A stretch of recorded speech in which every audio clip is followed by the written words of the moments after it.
Welcome to the second Digital Craft Festival, and I'm Flora Pearson from the Devon Guild of Craftsmen.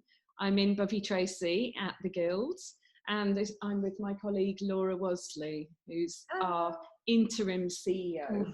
And today we are talking to Katy Warriner of Warriner Leatherworks, and Katy's going to be doing a demonstration for us.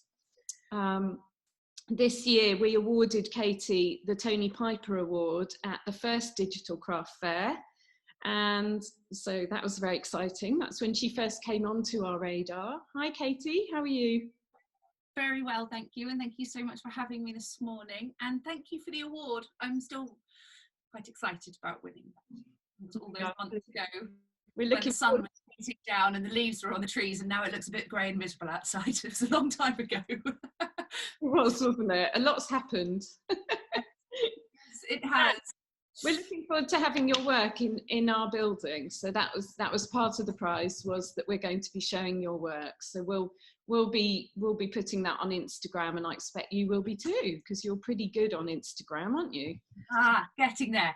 Getting slowly but surely. There can be months or weeks, should I say, where I just don't post anything. It's nice to be able to put the phone down, but then it's nice to be able to pick it back up again and potter through and show yourself off.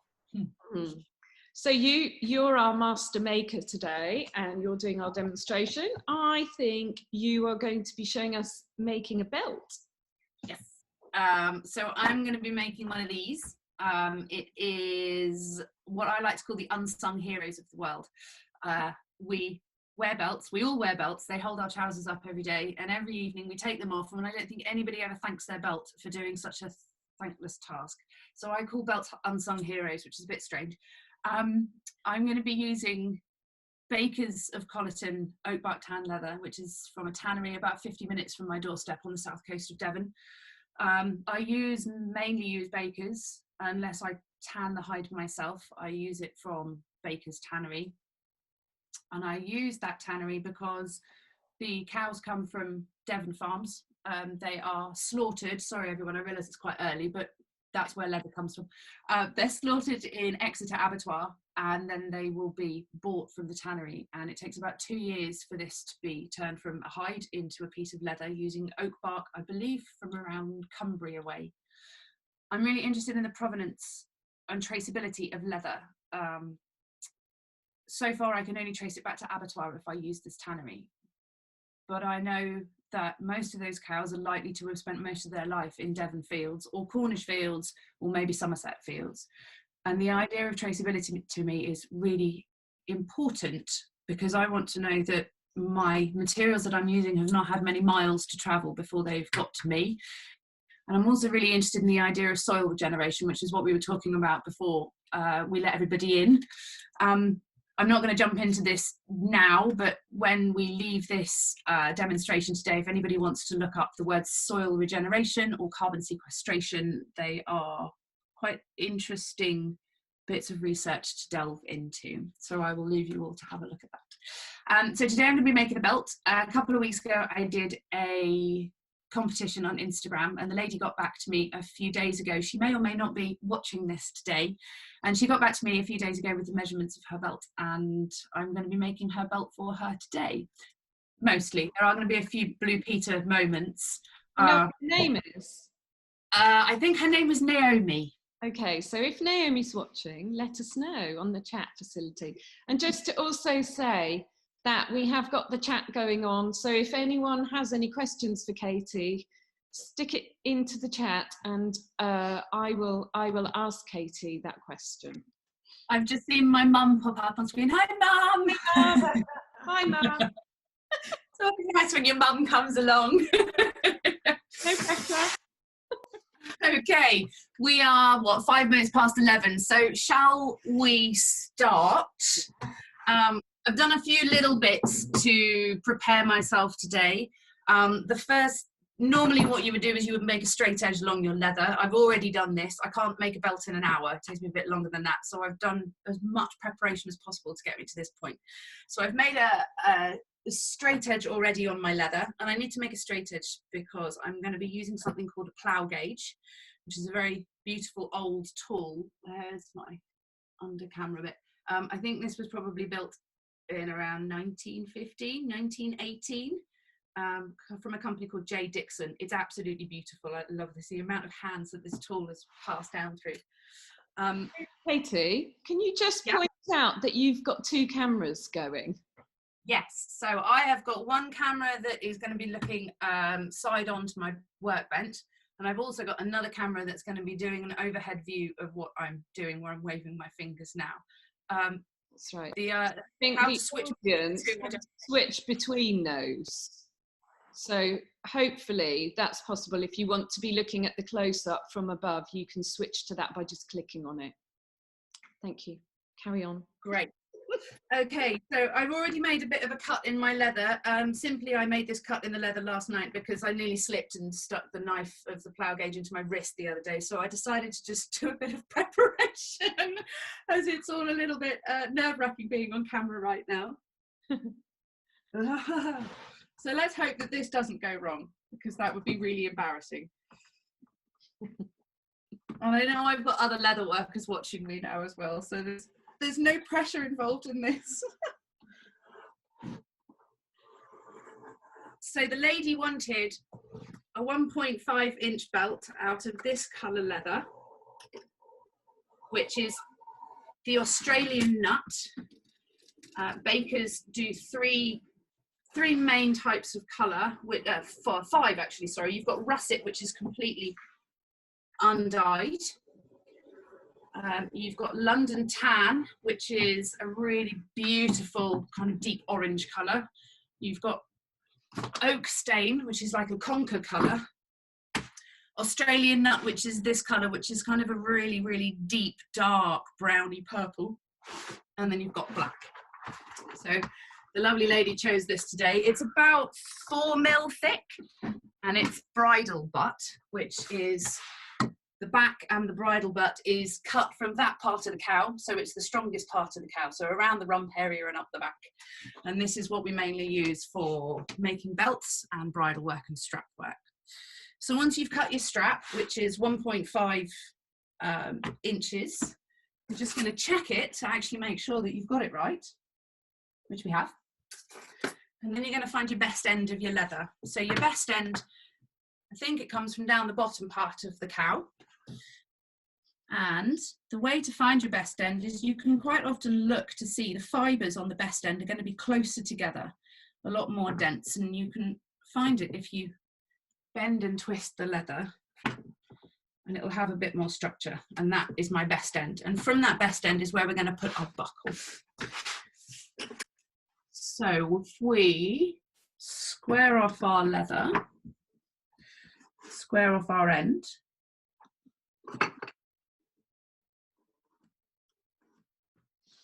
please tell me if I'm going too fast for anybody. So square off our end, and then using our round knife, we're just going to cut that off so we've got a nice straight edge. And then we're going to start marking out where all of our holes are going to go. So traditionally on a belt you would normally have 2 inches from end to buckle turn. I quite like to have 3 inches on the end of my buckle turn, just because I like to challenge the status quo most of the time. So we're gonna and then center that off.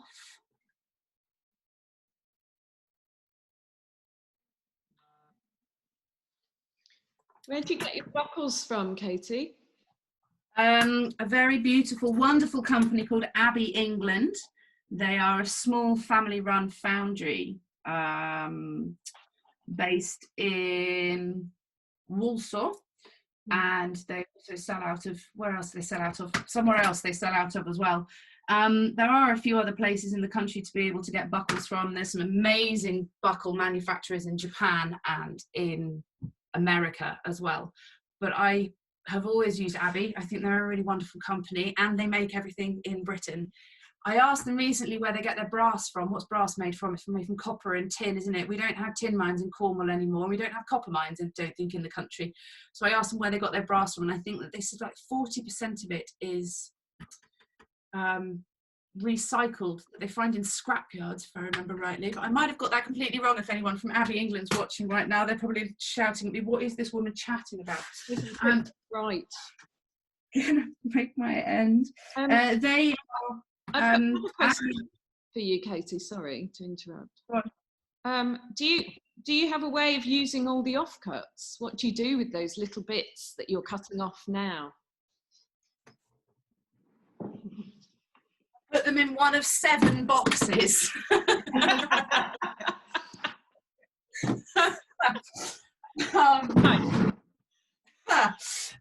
As yet, I don't know what to do with them. Hello, Uncle Brian. No heckling from the back now, please. Uncle Brian.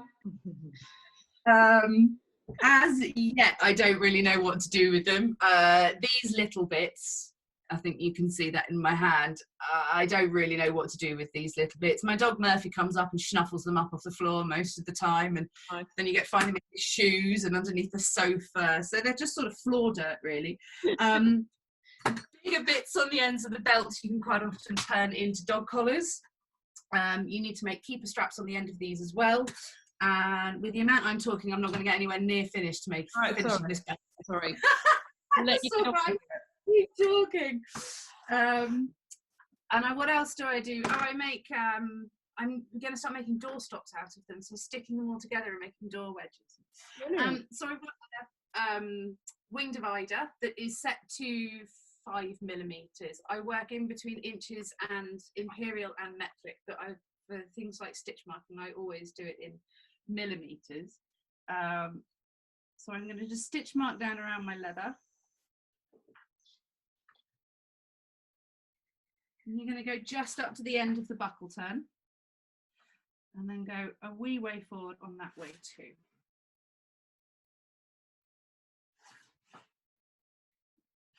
And then, because we've got quite a lot of leather on the end of this, I'm going to chop it off. I'm going to work out, so she's given me the measurement of 32 inches, and that will be from the middle hole of your belt.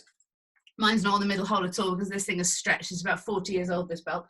So you go from the middle hole all the way around to where the buckle sits over on the bend, that bit there. And you'll measure, well, I asked to have a measurement from here. I don't know why I decided to use my belt for that. I've got a perfectly good belt on the table that I could have shown you all with. Added some excitement though. We were talking about bondage earlier, weren't we? We shouldn't be doing this. That's the wrong channel, isn't it? So she does 22. That will be from the hole that she uses to that buckle turn. And what I do is because this is quite thick leather at about 4mm, I actually add on a couple of extra millimeters, as it were. So if we go back into millimeters, if someone gave me a measurement of, let's say, 80 centimeters, I'd probably make it to about 83 or 84. It just gives it an extra bit of wiggle room. I find if I make it to the exact measurement they give me, it quite often is a bit too tight. So I'm going just over 32 inches. And then mark that centre hole. I believe that this belt's for her, and as she's a lady, traditionally women have 7 holes, men have 5. Who came up with these rules? I really do not know, but somebody came up with these rules. You're not tempted to break the rules? Yes. Yes. Challenge the status quo. Proud at this point. I'm going to break the rules now. So again, traditionally, you would normally have 3 inches from the very last hole on the belt. I don't think that gives you enough of a turn to go through the next keeper there. So I put 4.5. Really boring. My house. We measure up 4.5 from there. Chop the end off. And what you would then normally do is you would turn this into your keeper, which is this part here. This is what we call a keeper. And with your strap cutter, this is set to about 1.5 centimetres. This is such a cool tool. It cost me £7. It's been going for nearly 8 years. What does it do? Literally cuts leather in two like a strap. Wow. To me. I'll do that again. It's really fun. It's really satisfying. Yeah. I've got a tiny little like razor type blade in there, and it basically just cuts leather in 2. Laura says it's like doing runner beans. Yes, exactly. So I made my keeper earlier, and the way to make a keeper is you get that piece of leather that you've just cut to a strap, put your leather in 2, the belt in 2, because obviously it's going to go around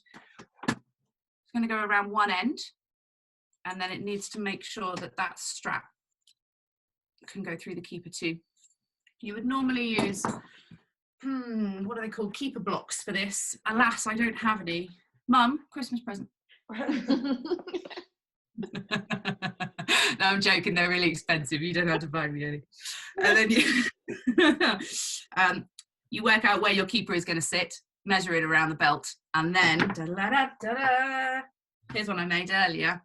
And I've stitched this as well. So I stitched the ends of my keeper loops just for aesthetic. You bend it around, you block it off, you hammer these down so it makes them really nice and square. Mine are a little rounded still because it's a lot easier to hammer this down when you've actually got keeper blocks. And then you work out if that's going to fit, and then it will basically be a perfect fit around the leather once it's on. Right, so stop chatting, Katie. Get on with what you're supposed to be doing. Tidy up. I'm quite OCD. I'm not very good with loads of tools all over my my bench. So I've marked up my leather. I've marked up where my stitching is going to go. Which camera is better to look at? Maybe this one. I've worked out where my stitching is going to go. So these 2 holes here are for my crew punch, which is where this part of the buckle is going to sit through here. And then these lines along here are for where I'm going to stitch this part to this part. So we're going to mark out the stitches on here with a stitch marker. These are also pretty cool. So my stitch markers are brand new. They're quite cheap. If anyone here is getting into leatherwork, then you can pick these up off that dreaded shop that has the same name as a river, pretty damn cheap. And in all fairness, I picked up these from that shop quite a long time ago, I think probably about 5 years ago. And these are stitching chisels, and they work, and they still work, and the teeth break every now and then, but I think for the cost of about 5 or 6 quid I bought them. I don't particularly want to tell people to go and do that because it's awful metal that comes from the other side of the world, but everyone's on a budget. So if you're just getting out into leatherwork, this is about 100 years old. This is from a company called Thomas Adams, I believe, and this is 9 stitches per inch. I hate stitching with this thing. I have to practice because I'm starting my saddlery courses in February, and if I don't practice with this, I'm not going to get anywhere in saddlery making. I stitch with 5 or 6 stitches per inch normally. I like a really big chunky stitch.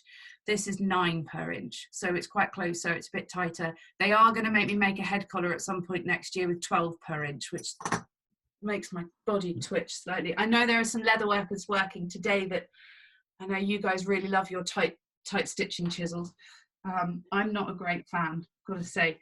So with this, you mark out your stitches, which makes everything. Oh, everyone might want to turn their volumes down because I'm just about to hit my hammer really hard. So I'll give you a couple of seconds to turn your volumes down. If not, you've been warned. Okay. So you marked it down through the leather. That's 10 and. We've got some questions coming in, Katie. I'll save them till the end, shall I? So that No. Fire away, and I'll just stop talking rubbish. You're not. We had a few comments about, the question about what you do with your offcuts, and a few people made suggestions. We had that you could make key rings out of the small pieces, and also someone suggested that you could make amazing jewellery with the pieces of leather. Key rings. There you go. haven't got round to the jewellery side of things yet, but I definitely will. Thank you for those suggestions. They're very useful suggestions. We've got some nice leather jewellery in our Christmas show, actually. Oh, is that from the Melissa Marie? Yes, it is. They're really nice. I'll just do a plug while we're talking about it. Where are we? So this is just to show you the contact details for us. That's Devon Guild of Crafts, which is crafts.org.uk, and we're also on Instagram at Devon Guild Craft. And also, more importantly, Katy's website, which is warrinerleatherworks.co.uk, and she's on Instagram as @warrinerleatherworks.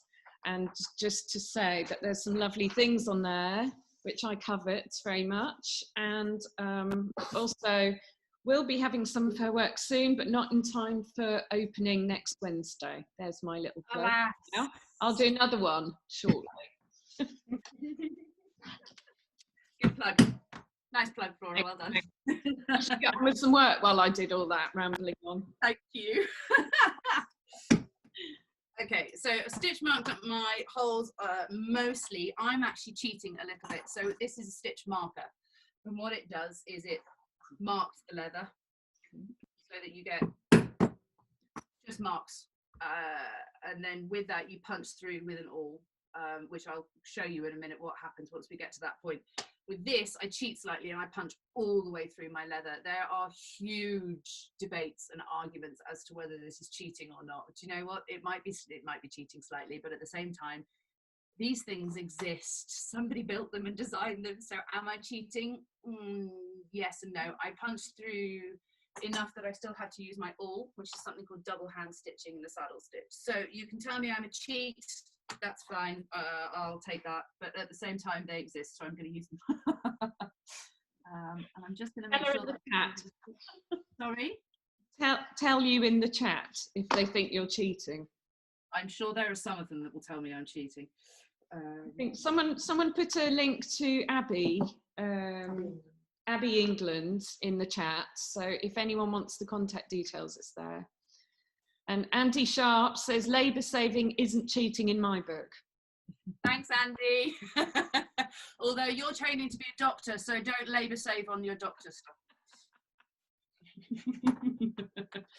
Also, another question, what make of crew punch do you use, Katy? I've got one crew punch because these are also very expensive. This is a 1-inch punch and it's from CS Osborne. I bought this brand new. It was about 70 quid. One of the best tools I have ever owned. I'd like to get a range of them eventually when I marry a rich man. He's downstairs. He's not rich. And we'll throw it on the table. I'm going to do that bit in a minute and I'll show you how you can make a 1-inch go to a 1.5 inch if you need it. I'm just marking out my stitch holes and making sure that I've got these right. Because if I don't get these right, they're not going to line up and then I'm going to look like an absolute idiot. Look at me doing a master maker demonstration and not getting it right at all. So bear with me, everybody, whilst I just stop talking. Well, that'd be nice, wouldn't it? Katy not talking. It's hard to multitask, isn't it? It's quite hard to multitask.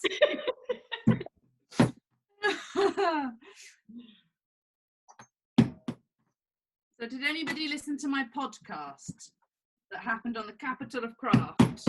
I'm doing a plug now. Plug the capital of craft. It was fantastic. Should we do a link to it? Yeah. Yeah, so if you go onto your podcast provider and search for Capital of Craft, that's Sarah James, who organises the Digital Craft Festival, has been doing interviews with various makers. And Katy was on yesterday, weren't you? Was it yesterday or the day before? Thursday. Thursday. Yes. It was a really fascinating, it was a good hour, I think, wasn't it? Yeah, really, just I think it was about 56 minutes. Yeah, really interesting chat about everything. How we both managed to get a word in edgeways, I don't know, because both Sarah and I do like a jack.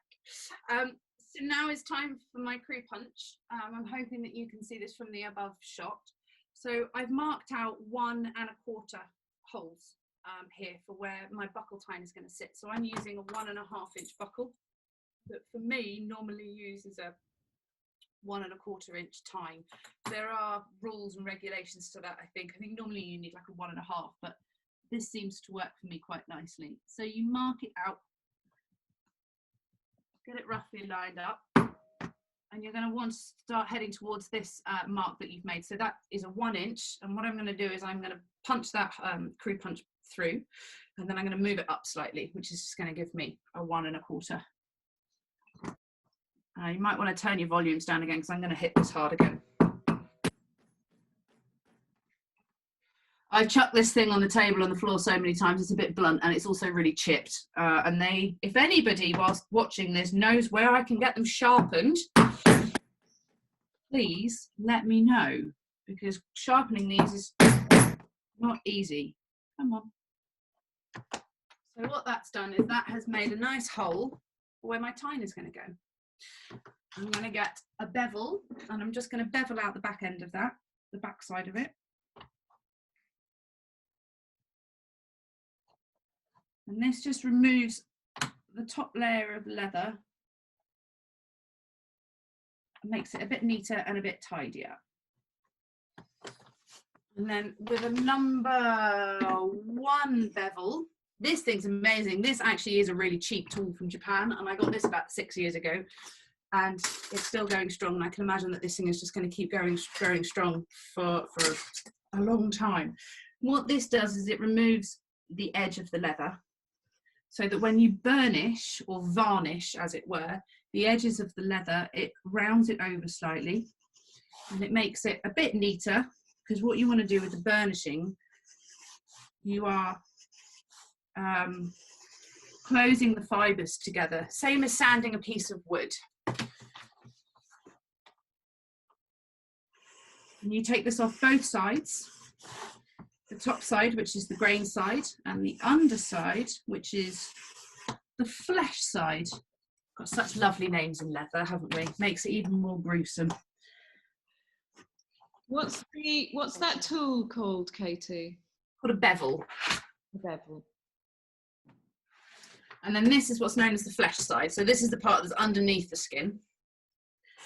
And the other side is the grain side, which is the top side, the skin side.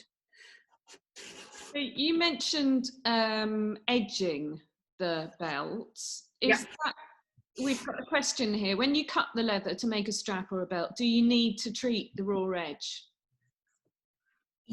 Yes, no. There's 2 answers to that question. You can go rough and rugged and leave it, or you can treat it, which is, I suppose it's for aesthetics. If you leave it rough and rugged and don't treat it, that's a look in itself. If you treat it, it will last longer.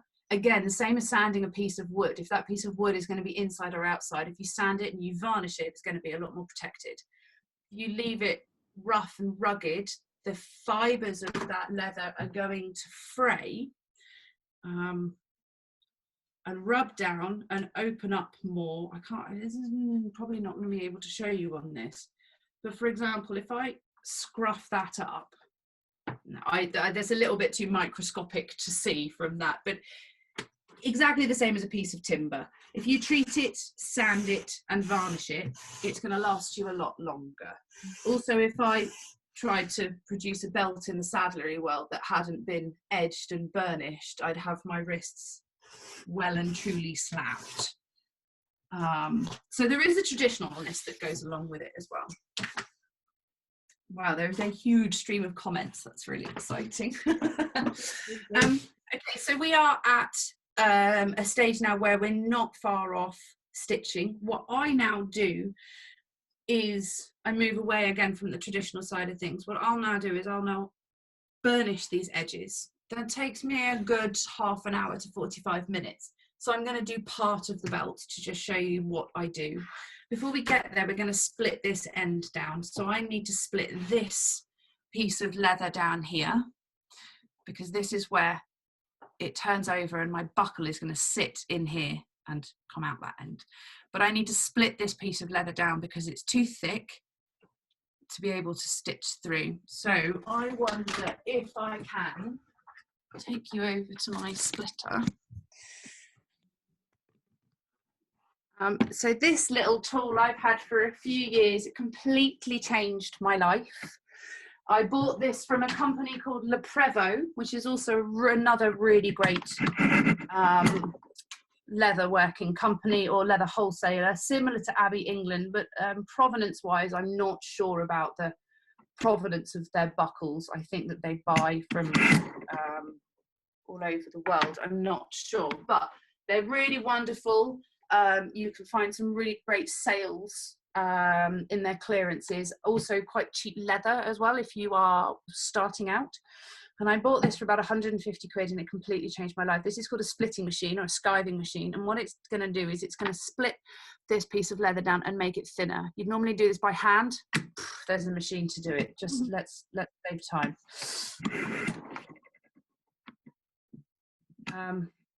You can buy beautiful ones of these that are ancient machines. That'll do. Beautiful ancient machines, and about 100 or so years old, but they're about 800 quid again. So we're just going to stick to the cheapy one for now. I'm going to put my brand on that as well. Do you know what? Let's do the brand now. Bear with me, everybody. Sorry. Right. Have you got any other questions? Oh yeah. What's your favourite object to make, Katy? A belt. Seriously, it's a belt. I absolutely love making them. I get something. I find making belts really satisfying. They're one of the quickest things for me to make in my workshop. And I get to look at it at the end, and and then I get to give it to somebody, and I know it's going to hold their trousers up forever, and that makes me really happy. I'm really weird. Okay, so now we're on to the burnishing side of things. You can use quite a few different things for this. You can just use water as an edge. You can use something called gum tragonanth, which I've got a small pot of here. It's slightly smelly stuff, not sure what it is. Somebody told me it's natural, but I can't find out what the ingredients are. I use a tiny touch of PVA mixed with a little bit of water. And what it is similar again to a varnishing agent. So the idea is that we add a little bit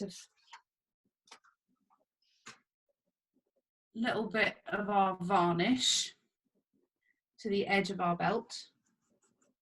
And I use a canvas cloth and rub for a long time. What it's doing is it's creating heat and friction, and it's pulling those fibres together and closing up that edge. There are different tools that you can use. These are called wooden slickers. I don't use these. I used to, but I find that they really damage my leather. They mushroom over the edge, and they don't make it look very pretty. I know people swear by slickers, but I just personally prefer using a piece of canvas. Katy, can I ask you a question while you're doing that? Yeah, please. How long have you been working in leather, and did you always know that you wanted to do this?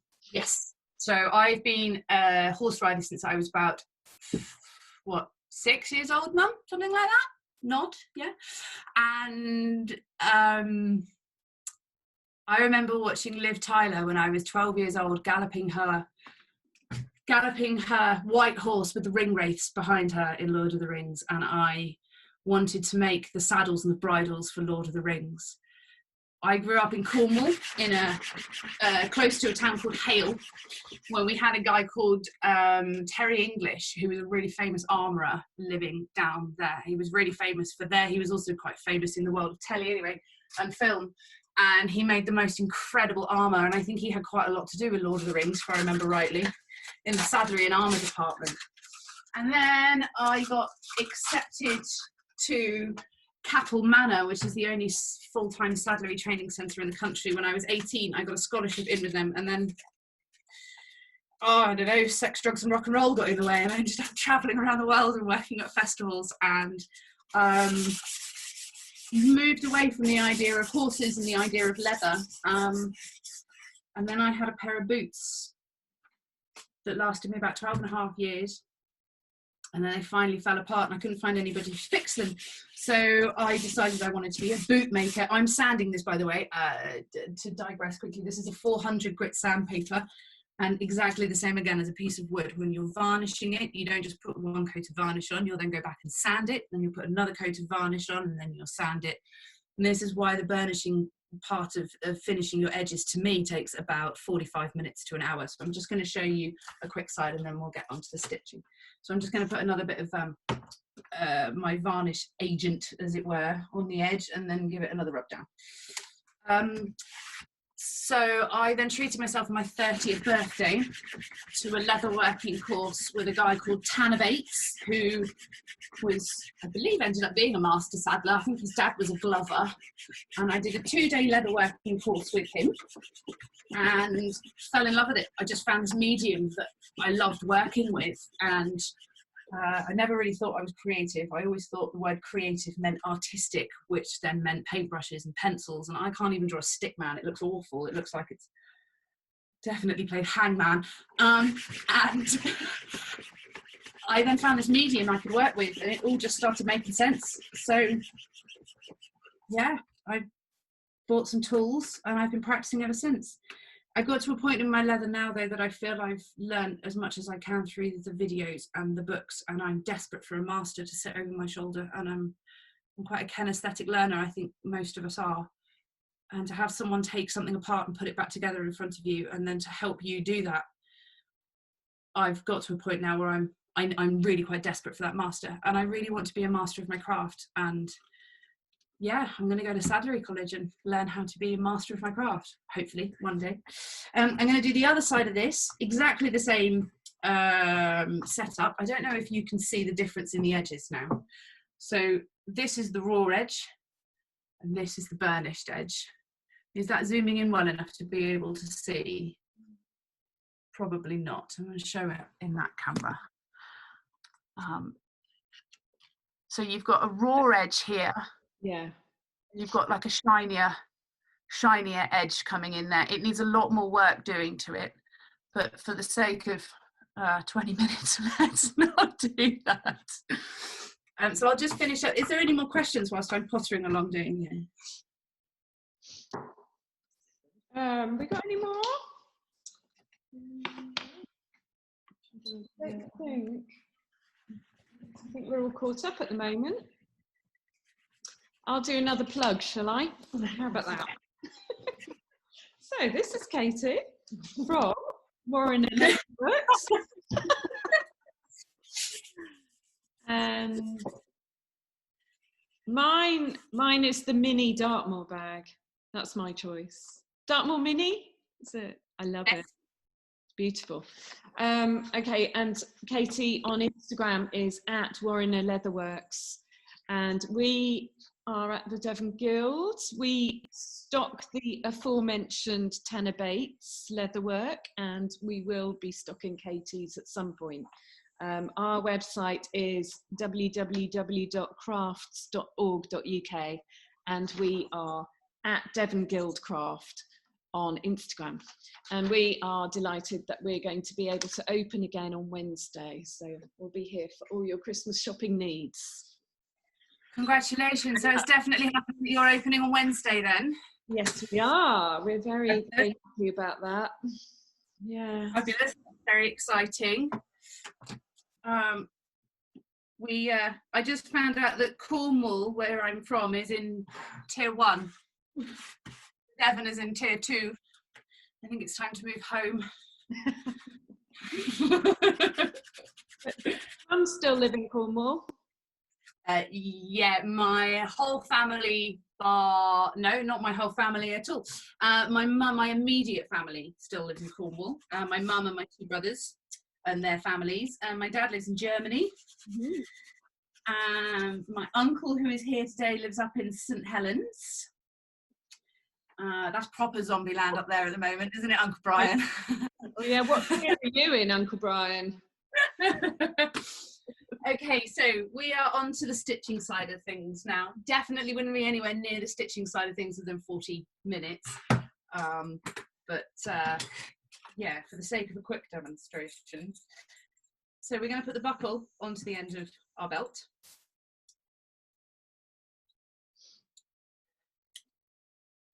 and then we can line up our holes. As I said, so I've cheated slightly using a stitching chisel, it would be known as. I broke my glasses yesterday. I snapped them and I've tried to glue them back together. It didn't work. So I've taped the edges together, and they don't really work. They just sort of fall off my ears. I'm just going to give up on that one. Struggle to see. Going to line up our holes, our stitching holes. And the great thing is if this all goes wrong, I can just give it to my boyfriend. How many has he got? He's got the first one I ever made. Wow. The first belt ever. And he's got another, and I've just made one for a friend that was a double pronged belt. So two prongs, 2 times. And it has this sort of detailed stitching that runs all the way down through it. And I showed it to Charlie and he went, "Oh, I want one." So I'm going to have to make him one of those as well. He benefited greatly from my very expensive hobby when it started out. He got a lot. So these are a set of stitching clams. I also got these from Le Prévost. I think that these were about 60 or 70 quid. It's just I think it might be birch ply, but they're pretty solid. I really like these. You can get clamps that clamp onto your desk, and then they can move around and adjust. But I'm not really into these. I like the ones that sort of, oh God, I'm going to say sit between my legs. Oh dear. Was Arrowin's like this yesterday? Coming back to it, don't you? Okay, so I've marked up my holes. And I'm now going to put my keeper in. Again, traditional sort of saddlery belt making, you would normally put your keeper quite close up to your buckle turn, pretty much to about there. I think it's like the second hole in. I like to have mine just a few away. Again, it's just challenging the status quo. No. Although when I go to saddlery college, I'm not going to be allowed to challenge the status quo at all. I'm going to be in trouble. Okay. Are you ready for a question, Katie? Yes, please. What's the part of belt making that you enjoy most? Oh, I don't know, actually. All of it. I think maybe the stitching. No, actually, do you know what? Getting the crew punch, the oblong hole, the bit where the buckle tine sits, getting that right, because the amount of times you don't get it right and then your tine sits off at an angle. So I suppose it's something that's quite satisfying when it goes right. That's probably my favourite part. Way too much thread, because now I'm chatting and I'm not paying any attention. Right. I think also that, I don't know, yeah, the end result, giving it to people, the act of giving my belt. I think I've probably given more of my belts away than I've sold. And to see that belt 4 years later is a really wonderful thing. Okay. Yeah. There's also another part of belt making. Being a leather worker, I spend most of my time wandering around looking at strangers' crutches, looking at the belts that they wear, and people they sort of look at me really strange. I'm so sorry, I'm a leather worker. I'm just looking at your belts, not your crutch. Any excuse. I'm going to move this a little bit closer, so hopefully you'll be able to see what one is doing. The light in my workshop's not very great, so I apologise. So what I've done is I've got the flesh side on my right-hand side with an awl in my right hand. And I've got, the skin side. I've got the flesh side on my left-hand side. What I'm going to be doing is, so this is the correct side on my right-hand side. That's the bit that will be showing. And then that's the underside of the belt. I've got 2 needles and I've got 1 length of thread. And I've threaded up my needles. Sorry, I should have done this in a bit of a demonstration. So what I've done is put 1 needle on one end of the thread, and on the other end of the thread, I'm going to thread my needle up. Where's my camera? There. So needle onto thread. I wonder if I turn that, if that's, don't fall down, that's a bit better. And then I'm going to thread my needle back through. I'm going to pierce the thread, and then that's going to create a circle of the thread. This probably isn't making sense the first time round, and then what that does is that locks off the thread so that my needle doesn't go anywhere. That's one of the coolest things I ever learned. I remember learning that at Tanner Bates's and just being like, oh, blown away. So I've got my awl in my right hand and a needle in my right hand. And this is called a saddle stitch. And this is called double hand stitching. So I'm going to pierce through the second hole along with my awl. I'm going to thread my needle through.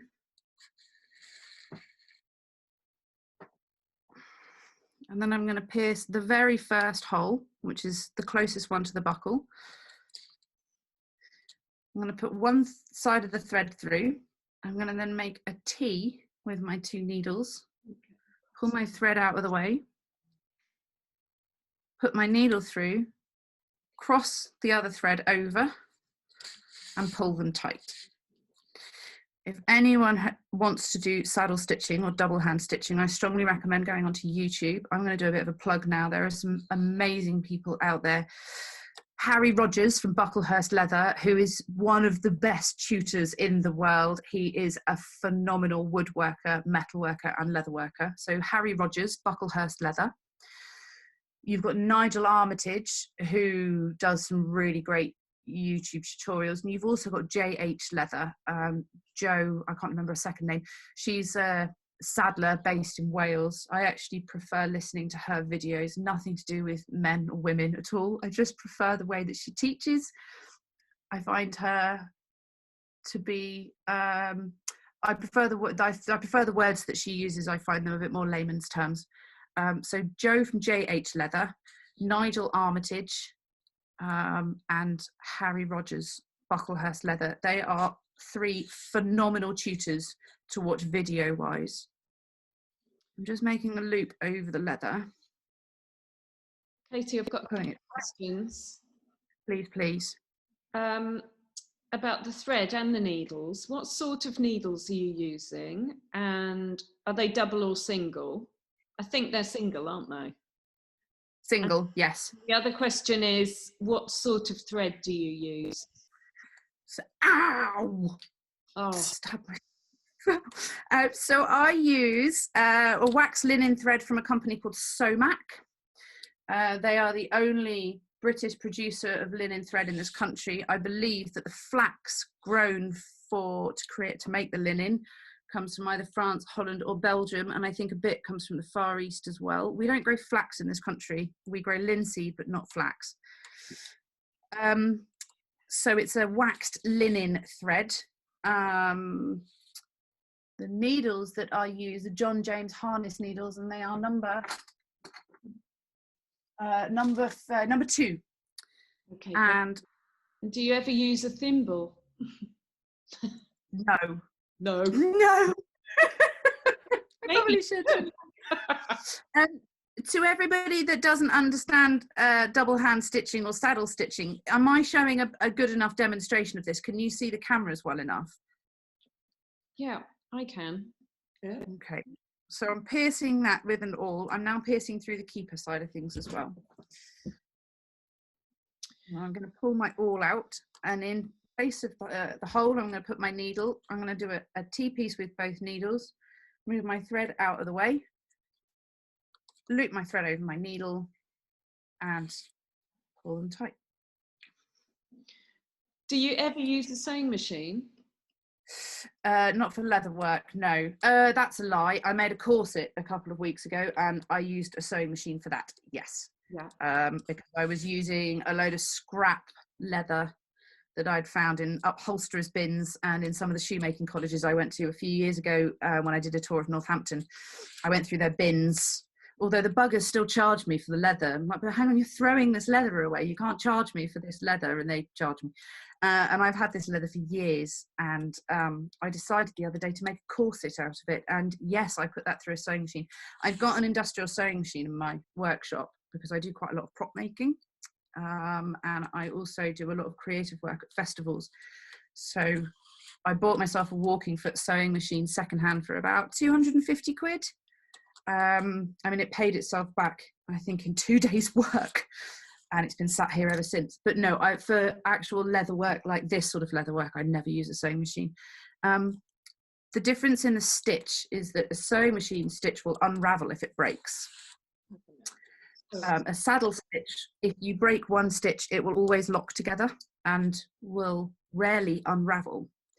For any leather workers that are interested in that, just have a look at go on to Google and just have a look at the difference between saddle stitch and sewing machine stitch, and it will break it down quite easily for you. But the idea is that the way that you saddle stitch, it's much stronger than a sewing machine.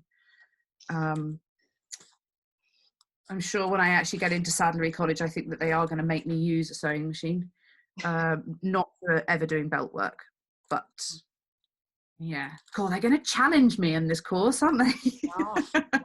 Stick to the rules. Yes.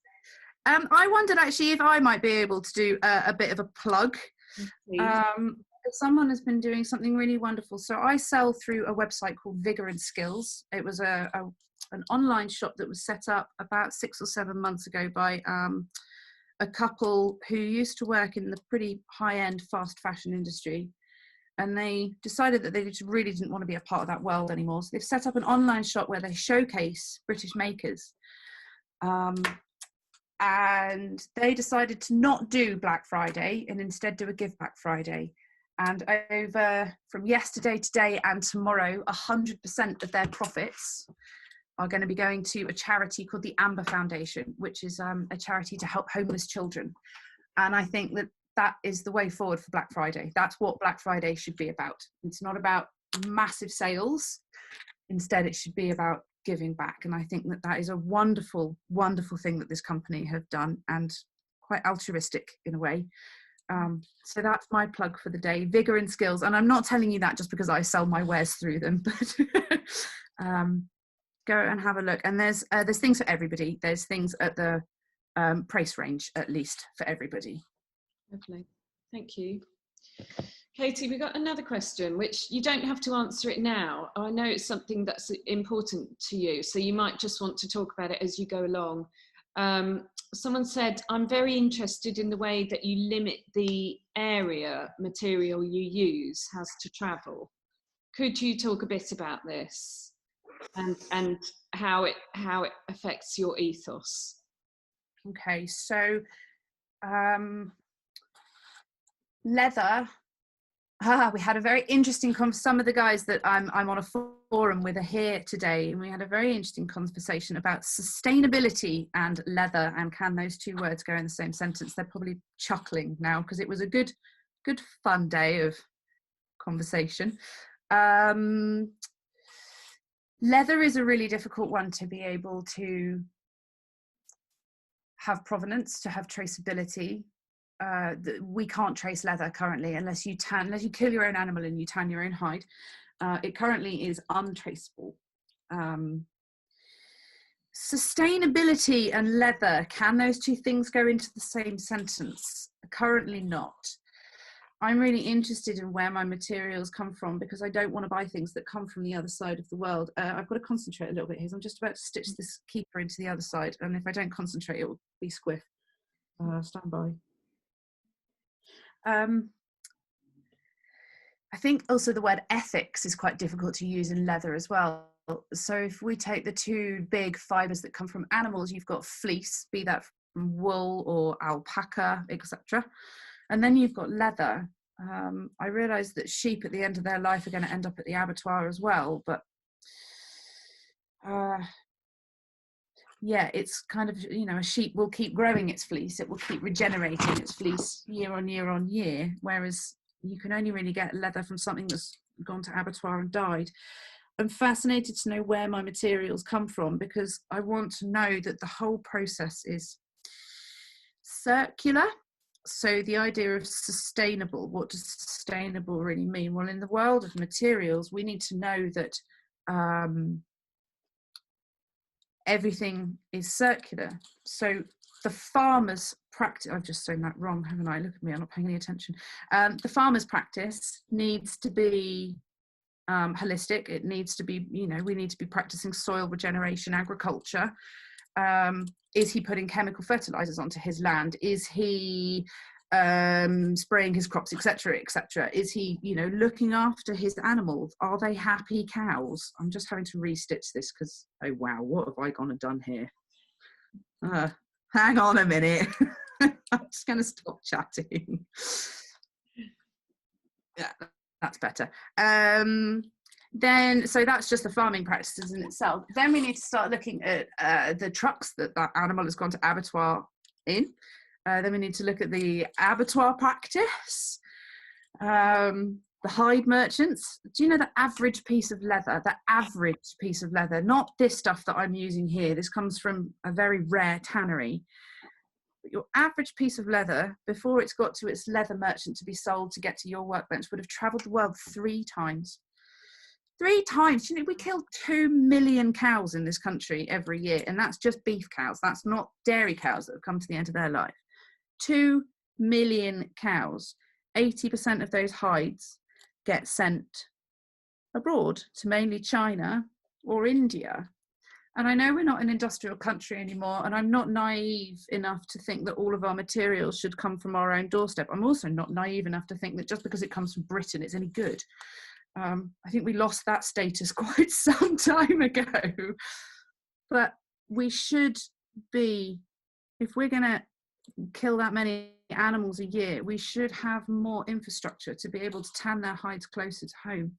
So I think that this is why I'm really interested about where my materials come from. And yeah, if a product is the best product and that's what my client wants, or that's what I feel I need to use, then I will go to the far reaches of the world and buy it. But wouldn't it be nice if we could stay closer to home and buy everything that we wanted closer to home? That was a bit of a rant and ramble, sorry. No, it's good. I think that was the answer that we were hoping for, is you to expand on your thoughts about that. So it was really interesting. So I started a thing on Instagram a while back, which was about asking a conversation. I like to start conversations. I was talking to you about this earlier, I'm not really an activist. I don't really believe in it that much. Instead, I believe in education, I believe in asking questions, and I believe in starting conversations. So when you leave your laptops today from watching this, go and start a conversation. You can even start a conversation with yourself. I mean, I talk to myself out loud constantly, so I'm always starting conversations with myself. But you could start a conversation with yourself about, where's the food on your plate? If you're, we're not far off lunchtime, where's that food come from? And start opening doors, start asking those questions. And then I think I sort of started asking about materials, like potters, where does your clay come from? Silversmiths, where does your silver come from? Where do your semi-precious stones come from? Where do the clothes on your back come from? I think my shirt is linen. This is from a charity shop, but it's made purely of plastic. But where did our things that we use come from? When you start asking those questions and you start opening those doors, it's quite scary what you find in those doorways. And once you've opened that door, it's quite hard to be able to close it again. But I think we were talking earlier about the idea that we've got 60 harvests left, which is 60 years worth of the ability to grow in the soil that we have in our world right now. That's 60 years. I'm going to be 96 in 60 years' time. I mean, I don't know if I'll be alive then from the fun I had in my 20s, but the idea that in my lifetime, we're already seeing it. And I think that that's quite scary. So if we start challenging the status quo now and we start asking these questions, then hopefully we're going to be able to make a difference. I think a lot of people will go, well, there's no point in making a difference, it's already buggered. Well, no, that's a very ignorant attitude. It's not buggered. We've got the ability to change it. I'm going to close this off because we're at the end of stitching this now. And what I'm going to do is I've crossed over my threads. You can probably see that there. So they're crossed over, and I'm going to So back through the last hole. I'm really struggling to see without my glasses. Oh, I should have gone to Specsavers. I did actually go to Specsavers. I was just too much of a cheapskate to buy the second pair. Pull that tight. And I'm going to stitch back through a couple of holes. This leather's quite thick, so I am just going to need to really carefully re-pierce that hole with an awl, but just make sure that I don't go through the thread. Katy, there's just a technical question about the stitching that you're doing. Yep. Do the needles both go through the same hole in the opposite directions? Yes. Yes, they do. So what I will do is I will try and show you again. So we've got, it's very difficult to show you on this. Stand by. Right, so we've got one hole, and hopefully you'll now be able to see the awl coming out of this hole. There's an awl coming out, and through that hole I'm going to take my awl out and I'm going to put one needle through that hole. So this is going to be a bit tight now to show you. I'm going to pick up the other needle that I just dropped, and through that hole I'm going to put the opposite needle. So what the thread does is it will wiggle itself through each hole and then lock over in the middle and create a Loctite stitch, and then back through the same hole again. Does that make sense? I hope that's answered someone's question. If anyone's interested, have a look at saddle stitching or saddle stitch and double hand stitch, and that will show you what I'm doing. So that is now locked off, one belt completely stitched together, and I'm just going to chop the ends of my thread off, and I'm going to pop a lighter to them just to seal off those ends nicely. So you don't tie this thread together. What you do is you back stitch 2 or 3 times, and that will basically lock the thread off, and it should never really work loose. I like to just burn the ends of my thread, and it just gives it just a bit of extra support. And there we have one belt. Let me just pop you back over there, clear up the crap on my desk. So there we've got one belt with a stitched in slightly wobbly keeper, because I wasn't paying attention and was talking. It looks lovely. Thank you. What you would then do is you would then get your keeper blocks, which is basically a piece of wood or a piece of metal, and it sits at 1.5 inches. So I can thread. Oh, hi! I'd love a cup of tea. That sounds delightful. Thank you, darling. So my workshop is in my spare bedroom. You're amazing, thank you. My workshop's in my spare bedroom. I used to be we rent our house. I used to be in the barn outside, but over the winter it's a single brick barn, and I had some really bad irreparable damage to my leather. About 500-600 quid worth of irreparable damage, and I decided it was time to come in. So my boyfriend was extremely excited that he got both sides of the barn, which he's still saying he doesn't have enough space for, and I've now come into the spare room in my house, which is nice because I've got a lovely view out that way and a lovely view out that way, and I have tea on tap, and I get to stay in my slippers all day long, which is lovely. So what you would then do is you would then block this keeper off. And what it does is it just forms a nice shape, a nice square shape around that keeper. How long does it take you, Katy, to make a belt on average? On average, about 2.5 to 3 hours, I would say. I could probably get that time down a little bit, but I go quite in depth on my burnishing. I like a good shiny edge, and yeah, so I can be at it for quite some time, but it's normally about between 2.5 to 3.5 hours. I'm just going to make my end, So again, this is slightly off the traditional. I think you've got an egg point end and you've got a navel end, I believe. I remember when I had my belly button pierced, Mother, and you asked me, had I had my navel pierced? I think my response to you when I was 14 was, who the hell calls it a navel? And then we both had an argument with each other, didn't we? I hope you're laughing at that. Yeah. Happy. Okay.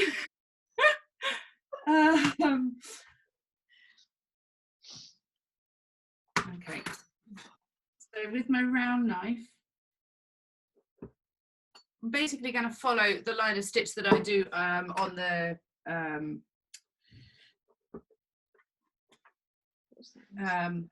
stitch end of my buckle. So that's my buckle end. I will bevel these edges down. And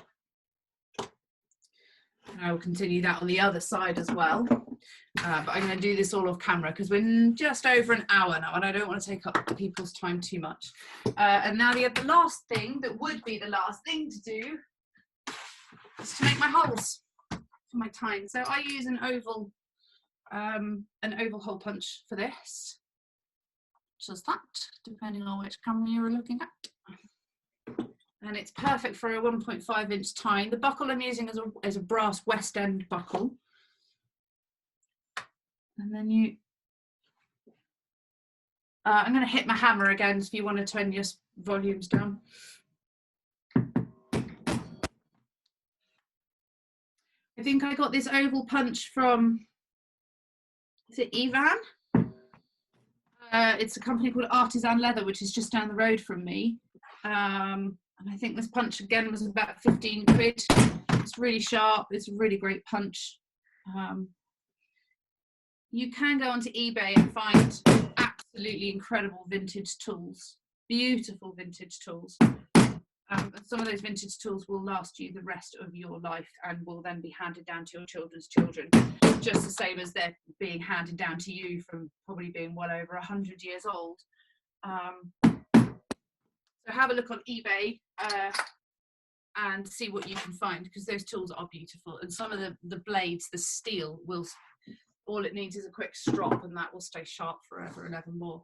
So I've punched my holes.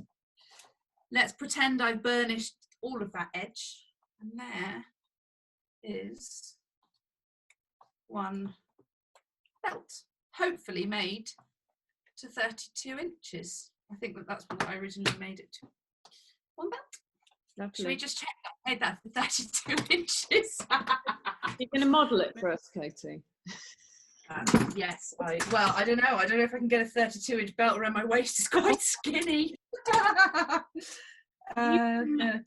You can tell the lady whose belt it is that she can watch it being made on YouTube, can't you? So if I wear this, my mother would tell me I'm supposed to wear my trousers, which is around my waist, I can get it on. If I wear it where I actually feel the trousers should be worn, which is very much around the hips, I don't stand a chance. Maybe I should start wearing things around my waist. Good look. So this is an oak bark tanned leather bridle butt belt. I look like Father Christmas. Lovely. Really nice. Thank you, Katie. Oh, well, thank you. This has been really enjoyable to be here today. It's been really fascinating and just so many insights into your practice, your ethos, your tools, your materials. Is really lovely.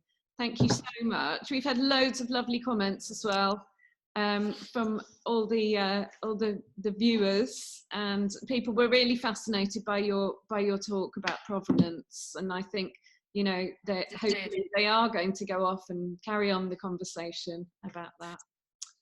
I hope so. And you'd all do me really proud if you can go off and start those conversations today. And if you want to go and start them with your neighbour or your kids or your wife or your parents, or go and start it with somebody of your materials, do so, because it's really important. And let's start challenging the status quo, gently though, and quietly. I really appreciate today. It's quite special to me that people have come along to see the work that I do, and I find that quite powerful. So thank you very much. Put a big smile on my face. And I'm going to go and spend the rest of it. I've been working really hard. I'm just going to give you a quick tour around my workshop. So these here are my journal covers. These are going to be going to the Guild and to the Ashburton Craftmonger. And in here are my new pencil cases. I've got a flat pencil case and an upright pencil case. These are quite exciting. So I've been making lots and lots of these recently, and I've had quite a few bag orders come through, which is very expensive.